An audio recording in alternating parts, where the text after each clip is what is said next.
மனப்பூர்வமாய் பாவம் செய்கிறவர்களாய் இருந்தால் பாவங்களின் நிமித்தம் செலுத்தத்தக்க வேறொரு பலி இனி இராமல் 27வது வசனம் சொல்லுது, நியாய தீர்ப்பு வரும் என்று பயத்தோட எதிர்பார்க்குதலும், அடுத்தது விரோதிகளை பட்சிக்கும் கோபாக்கினையுமே இருக்கும். 2 காரியம். ஒன்று நியாய தீர்ப்பு. சொல்லுங்க, முதல் காரியம் என்னதுங்க? நியாய தீர்ப்பு.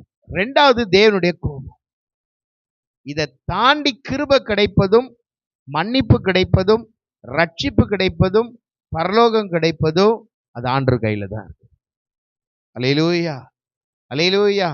அப்ப இந்த ஆண்டுகள்ல ஒருவேளை நம்ம நிறைய காரியத்தை மனப்பூர்வமாய், நமக்கு தெரியுது தவறு, நமக்கு தெரியுது பொய், அல்லது இது மீறுதல், அல்லது இது ஆண்டவருக்கு விரோதமானது அப்படின்னு சொல்லி நம்ம தெரிந்து மனப்பூர்வமாய் செய்திருந்தால் தப்பித்து கொள்ள வழி இல்லை.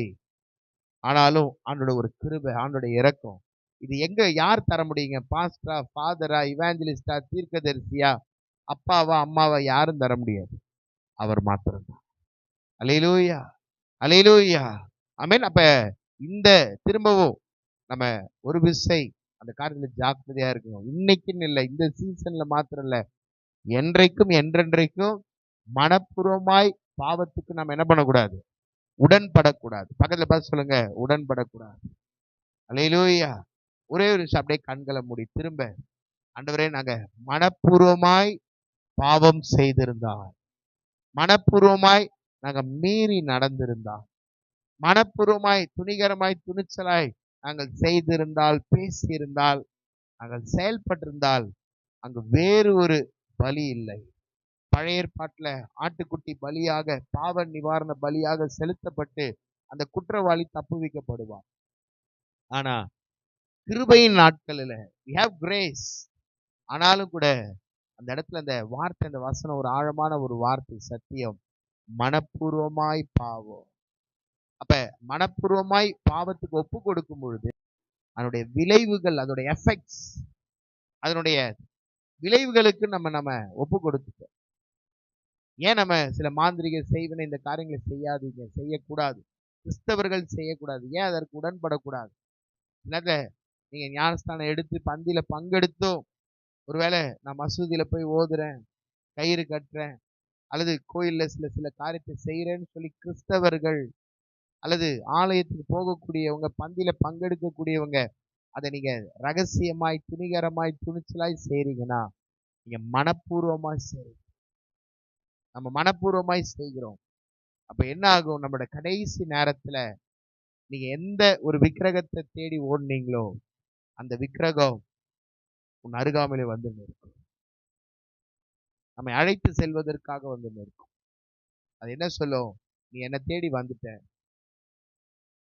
உன் ஆத்மாவை என்னிடத்துல ஒப்பு கொடுத்துட்ட, அன்னைக்கு உனக்கு நான் விடுதலையை கொடுத்தேன், அன்னைக்கு சில பின்னாடி நடக்கிற காரியத்தை சொன்னேன், அல்லது அன்னைக்கு நான் குறி சொன்னேன், அல்லது நீ கேட்ட காரியத்தை நான் செய்து கொடுத்தேன். 5 ஆண்டு 10 ஆண்டு போனது, இப்ப நம்ம காலம் முடியும் பொழுது அது திரும்ப வரும். திரும்ப வந்து நம்ம ஆத்மாவோட சொந்தம் கொண்டாடும். நீ எனக்கு சொந்தம்.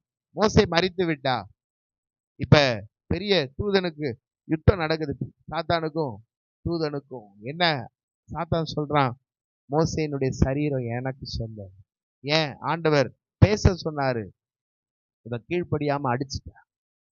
மோசே என்னுடைய ஆளு, அவன் சரீரத்தை எனக்கு கொடுங்கன்னு சொல்லி கேட்க. மோசேக்கே அந்த நிலை. யோசித்து பாருங்க. மனப்பூர்வமாய் அப்படியே தலையில கை வைத்து கடைசி, ஆண்டவரே, குறிப்பா இந்த ஆண்டு நான் மனப்பூர்வமாய் செய்த பாவம் இருந்தா இந்த ஒரு விசை தாண்டி இந்த கடைசி நாள், கடைசி நேரத்துல மனப்பூர்வமாய், துணிகரமாய், துணிச்சலாய் உமக்கு விரோதமாய், வேதத்துக்கு விரோதமாய், சத்தியத்துக்கு விரோதமாய், கட்டளைக்கு விரோதமாய் நான் செய்திருந்தால் என்னை மன்னிங்கப்பா. கடைசியா கேளுங்க பார்ப்போம். கடைசி ஆண்டிடத்துல கேளுங்க, அப்பா, நான் மனப்பூர்வமாய் செய்த அந்த பாவம். இது நான் சொல்லல, வசனம்.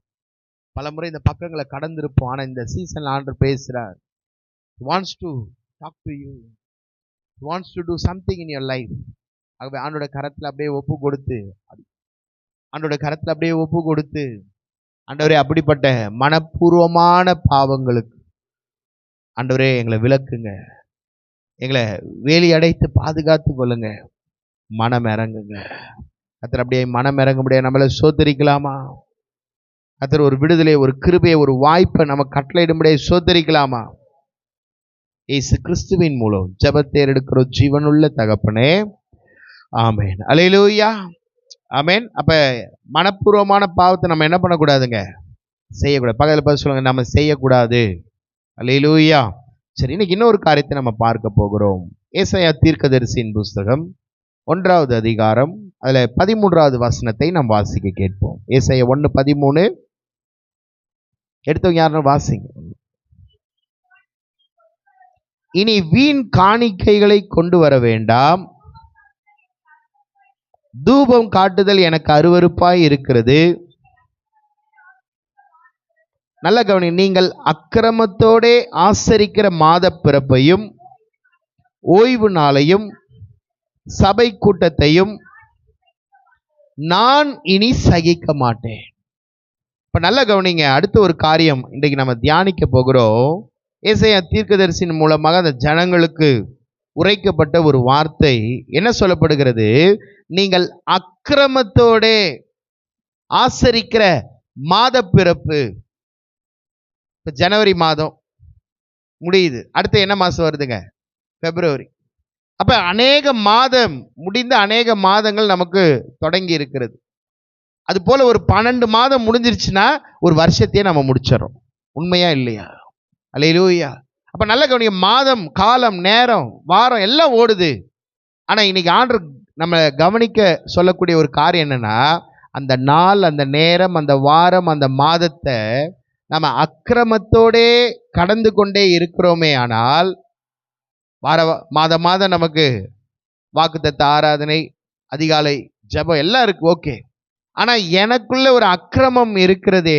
ஆனால் நல்லா புரிந்து கொள்ளுங்க, அங்க வார்த்தை வசனம் சொல்லுகிறது, அதை நான் சகிக்க மாட்டேன். அப்ப ஏன் இன்னைக்கு இந்த ஆயத்த ஜெபம், ஏன் இந்த சுத்திகரிப்பு கூட்டம்? அப்ப 30, 31 வந்தா இந்த மாதமும் முடியுது. அடுத்த ஒரு புதிய மாதம், புதிய ஆண்டு துவங்குகிறது. அது ஒரு நியமம், அது ஒரு விதி, அது பாட்டுக்கு நடக்கும். ஆனா ஒவ்வொரு அந்த மாதத்துல, ஒவ்வொரு நாள்ல, ஒவ்வொரு வாரத்துல, அந்த டைம்ல அது முடியும் பொழுது அதுல சில அக்கிரம செய்கைகள், சில அக்கிரமம் இருக்குமே, ஆனால் அந்த காரியத்துல ஆண்டவர் விருப்பப்படலை. அல்லேலூயா, ஆமென். அப்ப இங்கே நம்ம பார்க்கிறோம், அந்த 13வது வசனத்துல ஒரு வார்த்தை சொல்லப்படுகிறது, மாத பிறப்பு. அப்ப 31 டிசம்பர் முடிஞ்ச உடனே அடுத்து என்ன பிறக்குதுங்க? மாத பிறப்பு. ஜனவரி மாதம் பிறக்கு. நீங்க சொன்னதுதான் பதில். டிசம்பர் மாதம் முடிஞ்சு அடுத்து ஜனவரி மாதம் பிறக்குது. 2025 முடிஞ்சு புதிய ஆண்டு பிறக்குது. அப்ப நாம we are ready to celebrate. Marina beach ready ஆகுது, பெரிய பெரிய ஹோட்டல்ஸ், ரெஸ்டாரண்ட் ரெடி ஆகுது. எதுக்கு? நியூ இயர் கொண்டாடுறது. வாலிபர்கள் ரெடி ஆகுறாங்க, ஒவ்வொரு வீடுகள் ரெடி ஆகுது, நைட்டெல்லாம் கோலம் போடுவாங்க, லைட்டு கட்டுவாங்க, பலூன் கட்டுவாங்க, எல்லாம் ரெடி ஆகுறாங்க. ரெடி ஆகுறப்போ இல்லையா? ஆனா ஆண்டவர் சொல்றாரு, I am not ready, I am not happy. மாதம் பிறப்பதுனால நீங்களும் நானும் ஹாப்பி, எல்லாரும் ஹாப்பி. ஏன்? 1ஆம் தேதி தான் சம்பளம் வரும், அல்லது வரக்கூடிய ஆண்டில் இன்க்ரிமெண்ட் வருது, புதிய ஊதிய உயர்வு, புதிய அப்பாயின்மெண்ட் ஆர்டர், இதெல்லாம் வரதுனால புதிய மாதம் பிறப்பதினால் நீங்களும் நானும் ஹாப்பி. ஆனா ஆண்டவர் சொல்றாரு, அந்த மாத பிறப்புல நான் ஹாப்பி இல்லை. ஏன் அப்படின்னா, அந்த மாதங்கள், அந்த நாட்கள் எப்படி போகிறது? அக்கிரமத்தோட போகுது. ஜனவரி தொடங்கும் போது ரொம்ப பரிசுத்தத்தோட, ஜபத்தோட தொடங்கி போக போக போக கழுதை தேஞ்சு கட்டெருமான கதையா, சின்ன பாவத்தில் ஆரம்பிச்சு பிப்ரவரி போய் மார்ச், ஏப்ரல், மே, அப்படியே அட்வான்ஸா போய், அப்ப நம்ம வாழ்க்கையில் அந்த பாவம் பெருகுது, அக்கிரமம் பெருகுதுன்னா, நீங்க ஆண்டவர் சொல்றாரு, அதுல நான் சகிக்க மாட்டேன். அப்ப நீங்க புரிந்து கொள்ளுங்க, அந்த அக்கிரம செய்கையோடு திரும்ப ஒரு நியூ இயருக்குள்ள போவத ஆண்டவர் விரும்பவில்லை. நான் சொல்ல எத்தனை பேருக்கு புரியுது? இப்ப நான் சொல்ல அந்த 13வது வசனம் சொல்லுகிறது, அநேக காரியங்கள் லிஸ்ட் போடப்பட்டு அங்க சொல்லப்பட்டு, நீங்கள் அக்கிரமத்தோடே ஆசரிக்கிற மாத பிறப்பு. அப்ப இந்த புதிய மாதம் பிறக்க போகுது. பக்கத்துல பார்த்து சொல்லுங்க, புது மாசம், புது வருஷம் பிறக்க போகுது. அப்ப புது ட்ரெஸ் ரெடி ஆயிடுச்சு, லைட் ரெடி ஆயிடுச்சு, சீரியல் எல்லாம் போட்டாங்க, ஓகே. ஆனா ஆண்டவர் கேட்கிற ஒரே ஒரு காரியம், அக்கிரமம் இருந்தால் அந்த செலிப்ரேஷனை, அந்த நியூ இயர் கொண்டாட்டத்தை நான் சகிக்க மாட்டேன்றார். அப்ப அப்படியே ஒரு விஷயம் கண்களை மூடி, அப்ப எதற்கு இந்த ஆயத்த ஜெபம், எதற்கு இந்த சுத்திகரிப்பு கொடுங்க? எனக்குள்ள ஆண்டவரே அந்த அக்கிரம செய்கைகள் இருக்கக்கூடாது, ஆண்டவரே அந்த அக்கிரம செயல்பாடுகள் இருக்கக்கூடாது. அந்த அக்கிரமத்தோட ஜான்வரி போச்சு, பிப்ரவரி போச்சு, எல்லாம் வந்துச்சு. அந்த அக்கிரமத்தோடு தான் நான் ஆலயத்துக்கு வரேன், அந்த அக்கிரமத்தோடு தான் நான் காணிக்கை செலுத்துறேன், அந்த அக்கிரமத்தோடு தான் நான் மற்ற காரியங்களை சபை கூட்டத்தில் எல்லாத்துலேயும் நான் வரேன் போறேன். ஆண்டவர் சொல்றாரு, நான் அதை சகிக்கவில்லை. நான் வந்தேன், நான் செய்தேன், ஓகே. ஆனா வார்த்தை வசனம் சொல்லுது, அங்க அக்கிரம செய்கை இருந்தால், என் சிந்தனை எண்ணத்துல என் ஜீவியத்துல அக்கிரம காரியம் இருந்தால் அந்த மாத பிறப்பை, அந்த வார்த்தை என்ன ரொம்ப தொட்டது. அப்ப புது மாதம் பிறக்க போகுதுங்க. அடுத்த ஒரு 24 hours 48 hours ஒரு புது மாதம், புது வருடம். ஆனா அதில் அக்கிரம செய்கை இருந்தால் அந்த புதிய மாதத்தை, ஆண்டை ஆண்டவர் விரும்பவில்லை. ஆகவே ஒரு விஷயம் அர்ப்பணித்து கரங்களை பரலோகத்து நேராக உயர்த்தி, ஆண்டவரே ஒருவேளை சில அக்கிரம செய்கை இருந்தா என்னை மன்னிங்கப்பா சொல்லலாமா? எல்லாரும் ஆண்டோட கரத்துல அந்த அக்கிரம செய்கை இருந்தால் என்னை மன்னிங்க ஆண்டவரே, என்னை மன்னிங்க ஆண்டவரே, என்னை மன்னிங்க மன்னிங்க மன்னிங்க மன்னிங்க மன்னிங்க. கர்த்தர் அப்படியே மன்னிக்கும்படியே நம்மள பாரத்தோடு சோதரிக்கலாமா? அடுத்து 14வது வசனத்தை வாசிங்க. உங்கள் மாத பிறப்புகளையும் உங்கள் பண்டிகைகளையும் என் ஆத்துமா வெறுக்கிறது, அவைகள் எனக்கு வருத்தமாய் இருக்கிறது. அப்ப பாருங்க, we are ready to celebrate. நல்லா கவனிங்க. புது dress, light, balloon, poppers, crackers, snacks, sweet, compliments, gift, diary, calendar, நாம கொண்டாடுவதற்கு ஆயத்தம். எத்தனை பேர் ஆயத்தமா இருக்கிறீங்க? எல்லாம் ஆயத்தம் தான். அல்லேலூயா, ஆமென். ஆனா அங்க வார்த்தை வசனம் சொல்லுது, உங்கள் மாத பிறப்புகளையும் உங்கள் பண்டிகைகளையும் என் ஆத்துமா வெறுக்குது, அவைகள் எனக்கு வருத்தமாய் இருக்குது, அவைகளை சுமந்து அவைகளை பார்த்து பார்த்து இளைத்து போனேன். நம்மால் என்ன செய்ய, ஆண்டவரை இன்னைக்கு தப்பு பண்ணிட்டேன், இனி செய்ய மாட்டேன் சொல்லி அடுத்த நாள் தப்பு, இன்னைக்கு குடிக்க மாட்டேன், சத்தியமா குடிக்க மாட்டேன், 2 நாள் கழிச்சு பார்த்தா ஒரு வாரத்துக்கு சேர்த்து குடிச்சிடுறது, இனி நான் ஒரு நாள் சர்ச்சை கட் பண்ண மாட்டேன் சொல்லி 1 மாசத்துக்கு கட்டடிச்சிடுறது. அப்ப என்ன அங்கே ஆண்டவர் சொல்லுகிறார், அந்த அக்கிரம செய்கையின் நிமித்தம் அவைகளை சுமந்து நான் இளைத்து போனேன். அப்ப பாருங்க, ஒரு மனுஷன் செய்யறது, ஒரு மனுஷனோட பின்மாற்றம், ஒரு மனுஷனோட ஜீவியம் ஆண்டவரே இளைத்து போக பண்ணுகிறது. அப்ப இன்னொரு பக்கம் நம்ம எப்படி பார்க்கணும், ஆண்டவர் அந்த அளவுக்கு உங்களை என்னை நேசிக்கிறார். நல்ல 2 கரங்களை தட்டு. அவர் இளைத்து போகிறார், சோர்ந்து போகிறார் அப்படின்றது எதை குறிக்கிறது? அவர் என் மேல அந்த அளவுக்கு அன்பு வச்சிருக்கிறாருங்க. அல்லேலூயா. யோசிப்போம், உங்க ஃப்ரெண்டு பேசல, உங்களுடைய ஆசிரியர் ஒருவேளை உங்களுக்கு ரெஸ்பான்ஸ் பண்ணல, அல்லது உங்க மேல் அதிகாரி அல்லது உங்களுடைய சக ஊழியர் உங்களை சரியா முகம் கொடுத்து இது பண்ணலன்னா நமக்கு எவ்வளவு கஷ்டமா இருக்குதோ, அப்ப நம்ம வாழ்க்கையில சில அக்கிரம செய்கைகள் இருக்கும் பொழுது நாம நியூ இயர்க்கு ரெடி ஆயிட்டு இருக்கிறோம். ஆண்டவர் சொல்றாரு, நான் ரெடி இல்லை. ஏன்? இவ செய்யற காரியம் என்னோட ஜீவியத்தை பார்த்து பார்த்து பார்த்து வாக்குத்தத்தம் கொடுக்கிறாரு, தனிப்பட்ட வாக்குத்தத்தம் எல்லாம் கொடுத்து இந்த புதிய ஆண்டை பார்க்க கர்த்தர் உதவி செய்கிறார். 31ஆம் தேதி தொடங்க 10 நிமிஷத்துக்கு முன்னாடி சாகிறவன் இருக்கிறான், தெரியுமா உங்களுக்கு? நியூ இயரை கொண்டாட போயிட்டு திரும்ப வீட்டுக்கு பிணமாய் அமரர் ஊர்தியில வந்து இறங்குறவளா இருக்கிறான். நியூ இயர் கொண்டாட போறேன்னு போயிட்டு திரும்ப வரும்போது கேஸ் வாங்கிட்டு வந்தவங்களா இருக்கிறான். கொண்டாட போறேன்னு சொல்லி போயிட்டு திரும்ப வரும்போது கையை காலை உடைச்சிட்டு வந்தவங்களா இருக்கிறான். அப்ப பாருங்க, ஆண்டவர் கிருபையாய் நமக்கு அந்த ஆண்ட நாட்களை கொடுக்கிறாரு அப்படின்னா நல்லா புரிந்து கொள்ளுங்க, உங்களை என்னை ஆண்டவர் நேசிக்கிறார். அல்லேலூயா. ஆமென். அப்ப அங்க அடுத்த அந்த வார்த்தை சொல்லப்படுகிறது, அங்க என் ஆத்மா வெறுத்து இளைத்து போன காரணம் என்ன? நம்மளுடைய அக்கிரமம். உங்களுக்காக அடிக்கப்பட்டு உங்களுக்காக ரத்த சிந்தி எல்லாம் செஞ்சோம். இன்னைக்கு we are not ready to love our God. We are not ready to spend a good time with our God. There is no more fellowship with our God. ஐக்கியம் இல்லை, அன்பு இல்லை, ஆண்டோடு கூட நெருங்கி ஜீவிக்கிற அந்த அனுபவம் இல்லாததுனால. ஆனா we are ready to celebrate. We want some celebration. கொண்டாட்டங்கள் அல்லது மற்ற காரியங்கள் அதெல்லாம் நம்ம விரும்புகிறோம். ஆனால் ஆண்டவர் எதிர்பார்க்கிறது சில அக்கிரம காரியங்கள் நம்ம விட்டு போகுமே. ஆனால் சொல்லுகிற அந்த நியூ இயரை நீங்க கொண்டாடும் போது உங்களோடு கூட ஆண்டவர் கொண்டாட அவர் உண்மையுள்ள தேவனாய் இருக்கிறார். புரிஞ்சவங்க நல்ல 2 கரங்களை தட்டி அல்லேலூயா, அல்லேலூயா. 15வது வசனம் சீக்கிரம் வாசிங்க. நீங்கள் உங்கள் கைகளை விரித்தாலும்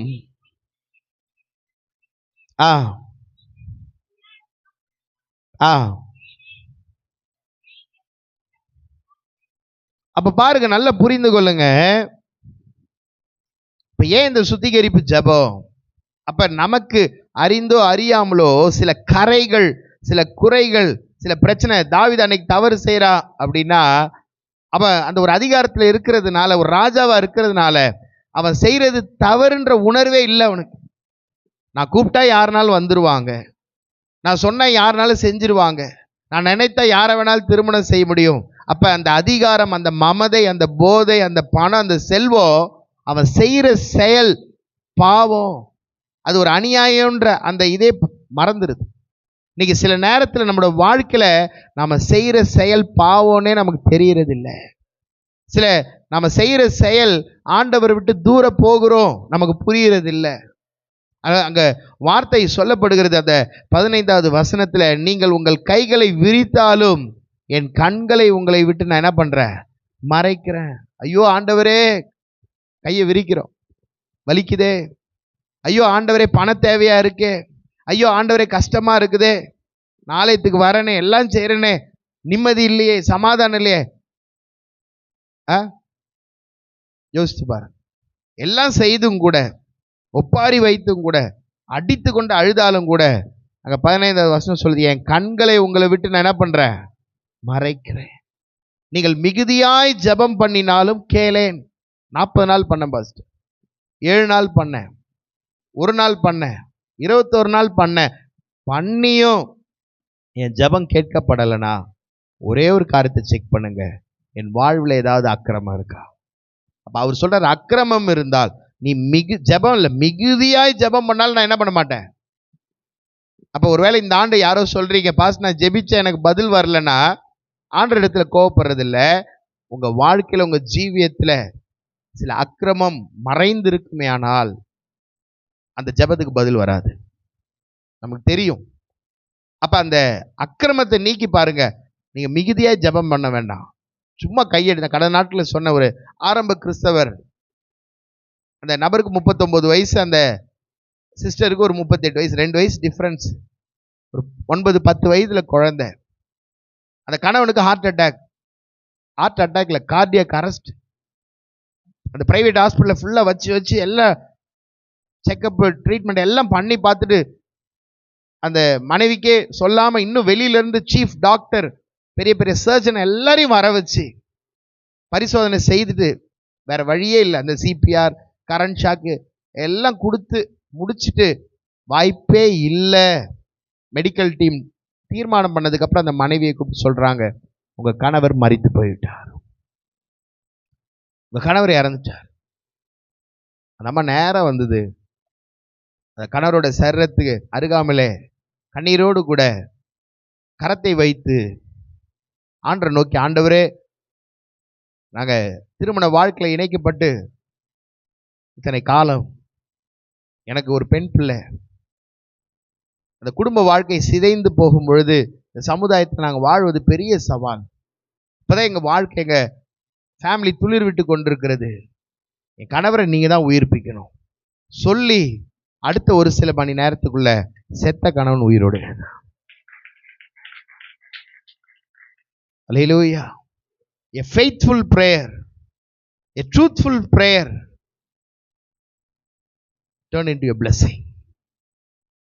அப்ப ஆனா இங்க ஆண்டு சொல்ல, நீ மிகுதியாய் ஜெபித்தாலும், சில பேர்லாம் இருக்கிறாங்க, ஆண்டவரே நீர் வரலன்னா நான் கழுத்து அறுத்துப்பேன், ஆண்டவரே நீர் இப்பொழுது எனக்கு காட்சி கொடுக்கலன்னா நான் பால்டாயில குடிச்சிருவேன். அவருக்கு நல்லா தெரியும் குடிக்க மாட்டான். இவன் வந்து ஊத்துற கேஸ் தானே தவிர இவன் என்ன பண்றது, குடிக்கிற கேஸ் இல்ல. அதனால அதுல 2 சொட்டு நாக்குல பட்டா கூட ஆண்டவர் வரமாட்டார். ஏன்? அவர் உள்ளந்திரியங்களை ஆராய்ந்தறிகிறவர். சில நேரத்தில் 1-2 பேர் யதார்த்தமா அந்த சாட்சி சொல்லுவாங்க. நான் தண்டவாளத்துல தலையை வைத்து படுத்து கொண்டிருந்த, ட்ரெயின் வந்தது, திடீர்னு ஆண்டவர் காட்சி அளித்தார், நான் எழும்பி போயிட்டேன். அப்ப இவன் சாட்சியை விட்டுருவான். ஓ, அப்ப தண்டவாளத்துல தலையை வச்சாதான் இயேசு வருவாரு, விஷத்தை கொஞ்சம் குடிச்சாதான் என்ன பண்ணுவாரு, ஆண்டவர் காட்சி தருவான்னு சில பேர் அப்படியும் போயெல்லாம் செய்யறவங்க இருக்கிறாங்க. அல்லேலூயா. ஆமா, நீங்க தப்பான விதத்துல ஆண்டவர் அணுகவே முடியாது. அது சொல்ல, நீ மிகுதியாய் ஜெபம் பண்ணாலும் நான் என்ன பண்ண மாட்டேன். அக்கிரமம் இருந்தா அந்த இடத்துல பதில் கிடையாது. ஒரு அல்லேலூயா சொல்லுங்களேன். ஆமென். அடுத்தது 16வது வசனம், சீக்கிரம் வாசிங்க. உங்களை கழுவி சுத்திகரிங்கள், உங்கள் கிரியைகளின் பொல்லாப்பை என் கண்ணுக்கு மறைவாக போயுங்கள். ஒரு அல்லேலூயா சொல்லுங்களேன். ஆமென். அப்ப என்னதாங்க செய்யறது? மாத பிறப்பு வரப்போகுது, நியூ இயர் வரப்போகுது, எல்லாம் வரப்போகுது. ஆனா அதெல்லாம் நான் விரும்பல, ஐ எம் நாட் இன்ட்ரெஸ்ட்னு ஆண்டு சொல்லிட்டாரு. இப்போ நாங்கள் என்னதான் செய்யணும் அப்படி கேட்குறீங்கன்னா, 16வது வசனம் சொல்லுது, உங்களை கழுவி சுத்திகரிங்க. ஒரு அல்லேலூயா சொல்லுங்களேன். அல்லேலூயா. ஆமென். நாங்கள் வார்த்தை சொல்லு, உங்களை கழுவி சுத்திகரிங்க, உங்கள் கிரியைகளின் பொல்லாப்பை என் கண்களுக்கு மறைவாக அகற்றி விட்டு தீமை செய்தலை விட்டு ஓயுங்கள். ஒரு அல்லேலூயா சொல்லுங்களேன். அப்ப நம்மளுடைய பாவத்தை கழுவி சுத்திகரிப்பு ரொம்ப அவசியம். 2வது, அந்த பாவத்தால் அந்த தீமையை விட்டு விடுறது ரொம்ப அவசியம். ஒரு அல்லேலூயா சொல்லுங்க. ஆமென். அப்போ சொல்லுங்க, சுத்திகரிப்பு அவசியம். பக்கத்தில் பார்த்து சொல்லுங்க, என்ன அவசியம்? அதுக்கு தான் இந்த 2 நாள் மீட்டிங். அல்லேலூயா. ஆமென். அடுத்தது, அந்த பாவத்தை அந்த தீமையை விட்டு விடுவது நல்லது. அல்லேலூயா. ஆமென். அப்ப நம்ம சுத்திகரிக்கப்படாம அதை விடாம அதை பிடித்து கொண்டு அடுத்த மாத பிறப்புல அடுத்த அந்த புதிய வருஷத்துல போய் நாம நின்னோம்னா, நீங்க நிதானிச்சு யோசிச்சு பதில் சொல்லுங்க, அந்த ஆண்டு நமக்கு ஆசீர்வாதமா இருக்குமா? இந்த ஆண்டு சொல்றீங்க, it was not a blessing, it is so terrible, it is so horror. ஒரே பிரச்சனை, போராட்டம், பயம், திகில், வேதனை, பலவீனம். ஏன்? நீங்க தான் பதில் சொல்லணும். சரி, போயிட்டு போகுது, அடுத்த புது ஆண்டு வருது. அப்ப இந்த ஆண்டு எனக்கு அதே மாதிரி இருக்கணும் அப்படின்னாக்க நம்ம அக்கிரமத்தை சுமந்து கொண்டு இருக்கிறோம். இல்லை, எனக்கு வேண்டானா, இன்னைக்கு ஆண்டு சொல்றாரு, சுத்திகரி, இன்னொன்னு விட வேண்டிய தீமை என்ன பண்ண விடு. அல்லேலூயா சொல்லுங்களேன். அல்லேலூயா. அப்ப அப்படியே கண்களை மூடி கையை உயர்த்தி கேளுங்க, ஆண்டரே என்னை சுத்திகரிங்கப்பா. கேளுங்க ஆண்டோட கரத்துல. நம்ம முடிக்க போறோம் சீக்கிரம்.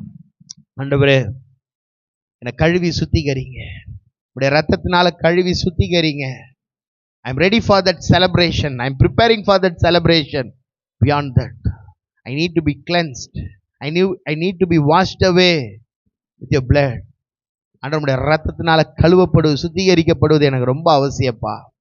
இந்த ஆண்டு நான் சந்தித்த அவமானம், ஏளனம், தோல்வி, வீழ்ச்சி, அப்ப நான் விட வேண்டியதை நம்ம விடாம, சுத்திகரிக்கப்பட வேண்டியதை நம்ம சுத்திகரிக்கப்படாம, புதிய ஆண்டுல நமக்கு நன்மை இல்லை, நன்மை இல்லை, நன்மை இல்லை. ஆகவே என்னை கழுவுங்க சொல்லலாமா? அன்றை என்னை சுத்திகரிங்க சொல்லலாமா? அன்றை சில தீமை செய்தலை நான் விட்டு, அன்றை நான் ஓய்கிறேன், சில தீமைக்கு முற்றுப்புள்ளி நான் வைக்கிறேன். கர்த்தர் நமக்கு உதவி செய்ய முடியாது. நம்மளை சோதரிக்கலாமா? அடுத்து 17வது வசனம் சீக்கிரம் வாசிங்க. நன்மை செய்ய படியுங்கள், நன்மை செய்ய படியுங்கள், நியாயத்தை தேடுங்கள், நியாயத்தை தேடுங்க, ஒடுக்கப்பட்டவனை ஆதரித்து, ஒடுக்கப்பட்டவனை ஆதரித்து, திக்கற்ற பிள்ளையின் நியாயத்தையும் விதவையின் வழக்கையும் விசாரியுங்கள். ஒரு அல்லேலூயா சொல்லுங்களேன். ஆமென். அப்ப அது எல்லாத்தையும் சேர்த்து ஒரே ஒரு டைட்டில், நன்மை செய்யுங்க. பக்கத்துல பார்த்து சொல்லுங்க. ஆமென். அப்ப நீங்க நன்மை செய்யும் பொழுது ஆண்டவர் மனம் இறங்குகிறார். அல்லேலூயா. நீங்க ஒப்பு கொடுக்கும். நான் ஏற்கனவே சொல்லிட்டேன், எப்போ ஒருத்தவன் தீமை செய்யறத நிறுத்துறானோ, அதை விடுறானோ, அப்பொழுதே அவன் தன்னுடைய சரீரத்துக்கு, ஆத்மாவுக்கு நன்மை செய்யறான். ஒரு போதை பொருள் அல்லது ஒரு குடிக்கக்கூடிய நபர் குடிக்கிறத நிறுத்தும் போது அவர் முதல்ல தன்னுடைய சரீரத்துக்கு நன்மை செய்கிறார். அல்லேலூயா. அடுத்தது அவருடைய குடும்பத்துக்கு நன்மை செய்கிறார். அல்லேலூயா. ஆமா, தண்ணியா செலவான காசு அடுத்தது வீட்டுக்குள்ள காய்கறியாவது வரும். அல்லேலூயா. அரிசியாவது வரும். ஆமென். அப்ப பாருங்க, நாம தீமையை நிறுத்தினா முதல்ல நன்மையே நமக்கு தாங்க. அல்லேலூயா. ஆமென். அப்ப அந்த தீமை அது ஒரு விதமான போதை. அதை செய்ய செய்ய செய்ய சிலர் சொல்லுவாங்க சாடிஸ்ட் அல்லது சைக்கோ இப்படின்னு சொல்றாங்க. அப்ப பாருங்க, அவனுக்கு கடந்த நாட்கள்ல இப்ப பிரபலமா பேசப்படுது நியூஸ்ல. ட்ரெயின்ல ஒரு வட இந்திய நபர் போறான். ஒரு 4 வாலிப தம்பிங்க அந்த போதையை போட்டுக்கிட்டு பாட்டை போட்டுக்கிட்டு ரீல்ஸை ஏதோ இது பண்ணிட்டு அவரை போட்டு அடின்னு என்ன பண்ணிட்டான், அடிச்சிட்டான். அப்ப பாருங்க, அடி வாங்கினவனுக்கு தான் தெரியும் அந்த வலி வேதனை. அடிச்சவன் என்ன, அவன் பாட்டுக்கு போதையில அடிச்சிட்டான். இதுக்கப்புறம் அடி வாங்குவான், அது வேற விஷயம். அல்லேலூயா. ஆமென். அப்ப நல்லா புரிந்து கொள்ளுங்க, சில காரியத்தை விடும் பொழுது, சில தீமையை விடும் பொழுது நன்மை உங்க வாழ்க்கையில வர ஆரம்பிச்சு, அடுத்து உங்க குடும்பத்துக்குள்ள வர ஆரம்பிக்கும். அல்லேலூயா. ஆமென். அடுத்தது ஆண்டவர் என்ன செய்யறாரு, இதை சொல்லி நான் முடிக்கிறேன். 18வது வசனம் சீக்கிரம் வாசிங்க. வழக்காடுவோம் வாருங்கள் என்று கர்த்தர் சொல்லுகிறார். உங்கள் பாவங்கள் சிவேர் என்று இருந்தாலும், உங்கள் பாவங்கள் சிவேர் என்று இருந்தாலும் உறைந்த மழையை போல் வெண்மையாகும். உறைந்த மழையை போல் வெண்மையாகும். அவைகள் ரத்தாம்பர சிவப்பாய் இருந்தாலும், அவைகள் ரத்தாம்பர சிவப்பாய் இருந்தாலும் பஞ்சை போல் ஆகும். ஒரு அல்லேலூயா சொல்லுங்களேன். அப்ப ஆண்டவர் என்ன சொல்றாருங்க, நீ மனப்பூர்வமாய் பாவம் செய்யும்போது வேற பலி வேற வழி இல்லைன்ற. அல்லேலூயா.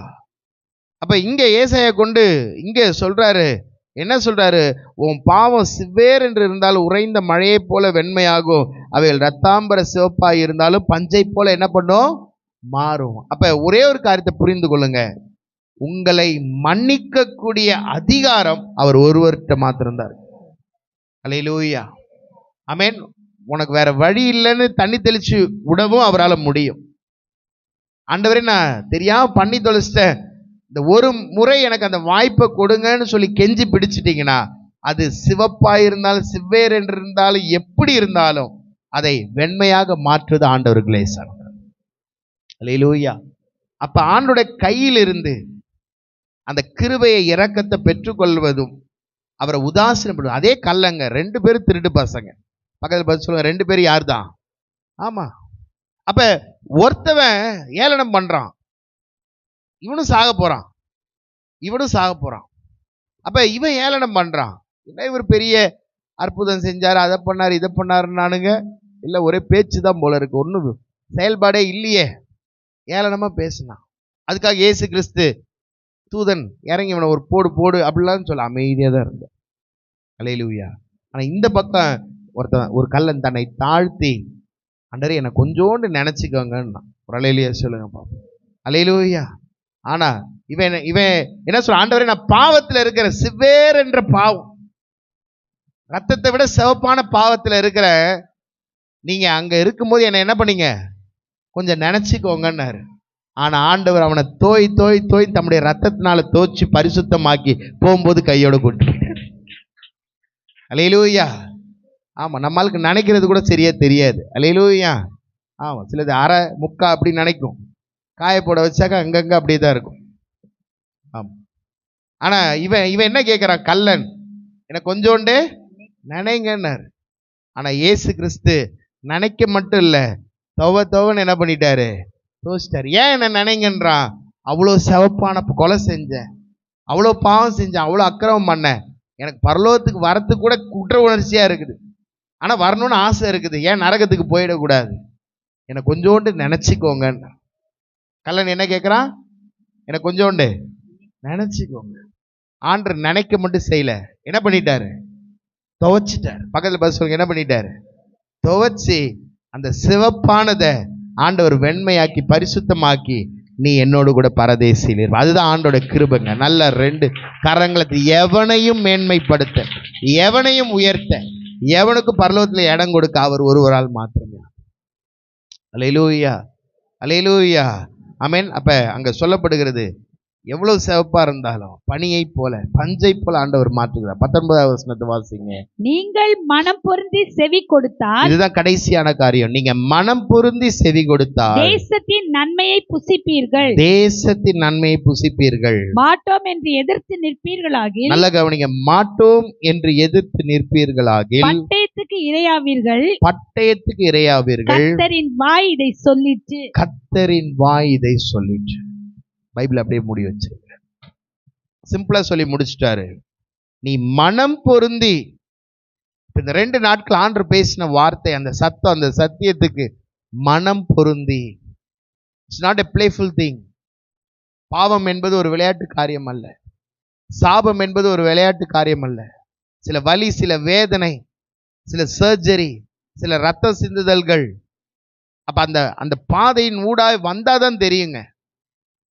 நீங்க யாரையோ விசாரிக்க போறீங்க ஹாஸ்பிட்டல்ல, ஐசியூல, இன்னும் ஒரு 5 நிமிஷம் கூட நின்று பழத்தை கொடுத்துட்டு விசாரிச்சு நம்ம வந்துருவோம், அவ்வளவுதான். ஆனா அந்த வலி, அந்த வேதனை, அந்த பாடு, அந்த ரணம், அந்த தையல் அந்த நபருக்கு தான் தெரியும். அப்ப நல்லா புரிந்து கொள்ளுங்க. சிம்பிளா ஆண்டவர் அந்த இடத்துல அவர் சொல்லி முடிக்கிறாரு. அங்க சொல்லப்படுகிறது, நீ மனம் பொருந்தி செவி கொடுத்தால் தேசத்தின் நன்மை. அது ஒரு பெரிய ஆழ்ந்த சத்தியம். அல்லேலூயா, ஆமென். அப்ப தேசத்தின் நன்மை. இந்த மண்ணுல பாருங்க என்ன இருக்குது, ஒண்ணுமே இல்லை. ஆனா நீங்க என்ன போட்டாலும் விளையுது. ஒரு அலையிலையா சொல்லுங்களேன். அதே மண்ணை தோண்டி பாருங்க, நிலக்கரி வருது. அல்லேலூயா. அப்புறம் இன்னும் போனீங்கன்னா தண்ணி, இன்னும் போனீங்கன்னா தங்கம், என்னென்னமோ இருக்கு. அப்ப இந்த தேசத்தின் நன்மை சிலது வெளியில தெரியும், சிலது வெளியில தெரியாது. அந்த தேசத்தின் நன்மையை கர்த்தர் கொடுக்கிறார். ஒரு அலையிலையா சொல்லுங்களேன். ஆதாம் காலத்திலிருந்து விதைத்த விதை அங்கேயும் விளைச்சல் இருக்கு. இன்னைக்கு நம்ம தாத்தா பாட்டி இந்த நாட்கள் இருக்கிற விவசாயி விதைத்தாலும் இதே மண்ணில இருந்து ஆண்டவர் விளைய செய்கிறார்.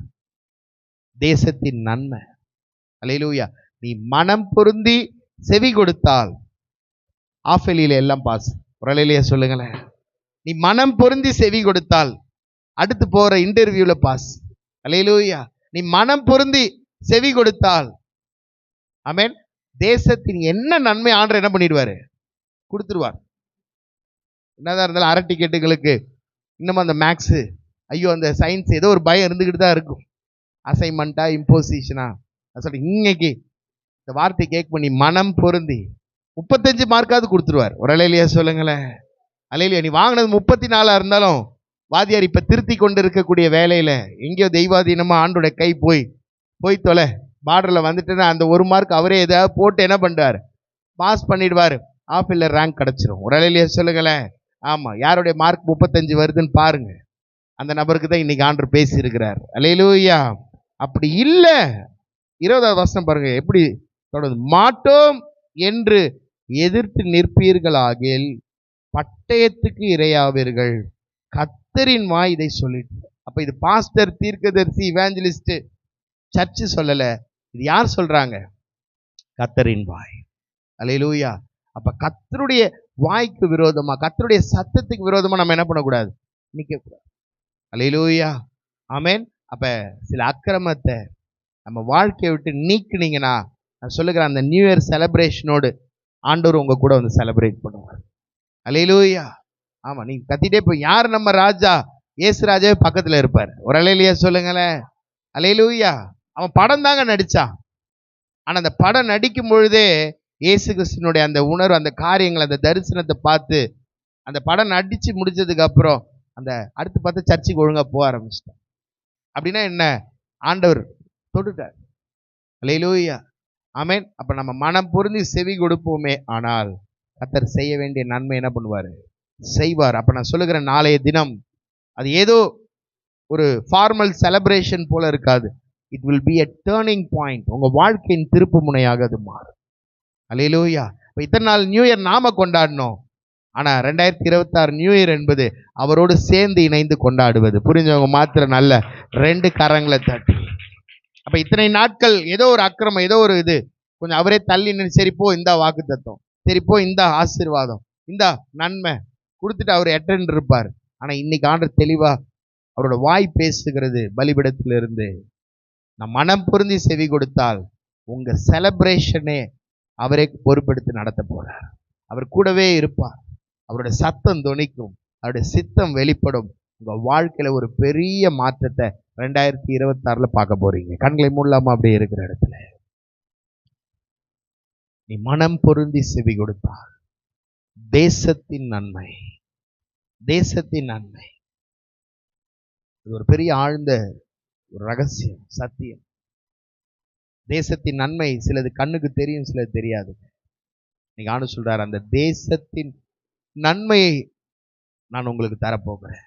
தலையில அப்படியே கை வச்சு கேளுங்க. அப்பா, இந்த ஆண்டின் இந்த கடைசி நாள், இன்னைக்குதான் இந்த நாள் தான் ஒரு கடைசி, ஒரு ஃபுல்னஸ் உடைய நாள். 12 மணிக்கு அப்புறமும் கூட இந்த ஆண்டு தொடரும். ஆனா நாளைக்கு 12 மணிக்கு அப்புறம் புதிய மாதம், புதிய ஆண்டு. அப்ப இந்த நாள் கிட்டத்தட்ட இந்த ஆண்டினுடைய ஒரு முழுமையான ஒரு கடைசி நாள், ஒரு கடைசி நேரம். அப்ப இந்த கடைசி நேரத்திலே உனக்கு ஒரு வாக்குத்தத்தத்தை வச்சிருக்கார். கடைசி நேரத்திலே ஒரு ஆசீர்வாதத்தை வைத்திருக்கிறார். தேசத்தின் நன்மை, தேசத்தின் நன்மை. அப்ப நம்ம கையில கிடைச்சது போனது, இப்ப நீங்க அனுபவிக்கிறது இது மாத்திரம் இல்ல. நீ மனம் பொருந்தி உன்னோட மனதை கொண்டு போய் ஆண்டவருடைய வார்த்தைக்கு, சத்தத்திற்கு, சித்தத்திற்கு, எச்சரிப்புகளுக்கு, ஆலோசனைகளுக்கு, கட்டளைகளுக்கு, அந்த ரெவலேஷன்ஸ்க்கு உங்களை சமர்ப்பிக்கும் போது, சரண்டர் பண்ணும் பொழுது தேசத்தின் நன்மையை கர்த்தர் கட்டளை இருக்கிறார்.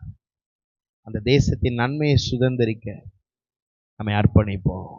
திரும்பவும் நினைப்பூட்டுகிறேன், அந்த அக்கிரமங்கள் நீங்கள அப்படின்னா was not interested in that celebration. இன்னைக்கு முழு உலகம் ஆயத்தமாய் கொண்டிருக்கிறது. ஒரு புதிய ஆண்டு, புதிய துவக்கம். ஆனா அவர் ஆயத்தமாகணுங்க. அவர் நம்ம கூட வரணும். New year service, it's not only a celebration, it's not only shouting, it's not only sharing certain wishes. ஏதோ சில வாழ்த்துதலை பரிமாறக்கூடிய ஒரு தருணம் அல்ல புத்தாண்டு கொண்டாட்டம். இந்த புத்தாண்டு கொண்டாட்டம் என்பது, புரிந்து கொள்ளுங்க, அவர் நம்மோடு கூட இருப்பது தான் கொண்டாட்டம். இல்லைன்னா நமக்கு வெறும் திண்டாட்டம் தான், வெறும் பாடுதான், வெறும் உபத்திரம் தான், வெறும் ஃப்ரஸ்ட்ரேஷன் தான். ஆகவே அவனோட கரத்தில் அப்படியே ஒப்பு கொடுத்து, ஆண்டவரே அந்த அக்கிரமம் நீங்கட்டுப்பா சொல்லலாமா? ஆண்டவரே உங்களுக்கு பிரியமில்லாதது நீங்கட்டும். ஆண்டவரே இந்த செலிப்ரேஷன், நாளைய ஆராதனை, ஆண்டவரே நாளைக்கு இரவு, அடுத்த நாள் நடக்கிற 3 கிட்டத்தட்ட 4 நியூ இயர் சர்வீஸையும் கர்த்தர் நமக்கு ஆசீர்வதிக்கும்படியா நம்மளை சோதரிக்கலாமா? அதனுடைய தேவைகள் குறிப்பாக நமக்கு 1ஆம் தேதி காலை 11 மணிலேருந்து 12:30 மணி வரைக்கும் காடாம்புலியூர் ஆலயத்தில் ஆராதனை. அதனோடு கூட அங்கே மதிய உணவு ஆயத்தம் செய்யப்படும். ஆகவே அதனுடைய பொருளாதார